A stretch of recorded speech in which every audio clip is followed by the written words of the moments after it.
Alors l'ours, c'est un animal mythique. C'est l'ours des légendes, c'est le nounours qu'on a eu dans notre lit. C'est toute une symbolique, c'est quand même le plus gros carnivore qui vit dans l'Europe du Sud. Et c'est un animal assez ambigu puisqu'il est gros et dangereux théoriquement, même si dans la nature le danger est quasi inexistant. Mais il a l'air d'un animal pâteau et très sympathique.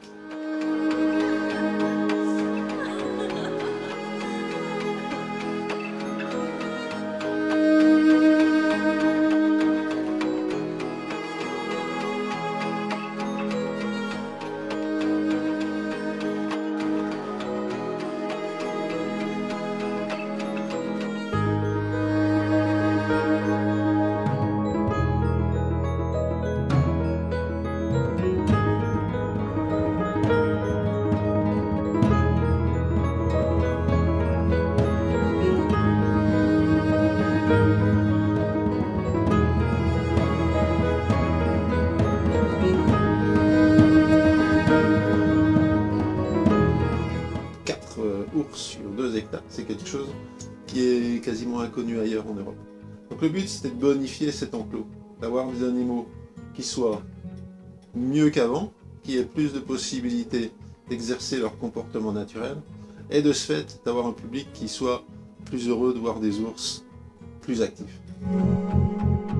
Maintenant, oui, je trouve qu'ils stéréotypent beaucoup moins et ils dorment aussi moins, donc ça veut dire qu'ils sont plus occupés dans leur enclos à chercher, à regarder, observer, et je pense que oui, ça a été plutôt bénéfique pour eux. Actuellement, on a la possibilité à la fois de toujours rentrer dans l'enclos à différentes heures de la journée, mais aussi d'intervenir depuis l'extérieur, puisqu'on a des systèmes pour envoyer du poisson dans les étangs, pour faire tomber des pommes, pour distribuer du miel.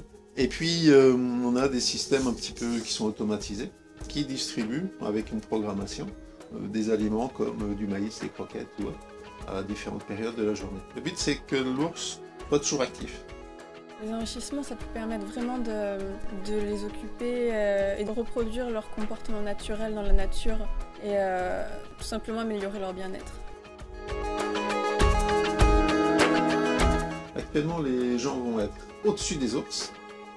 Ils vont être au même niveau que les ours, ils vont être à l'abri, et il y a une muséographie très conséquente qui a été établie avec notamment le refuge.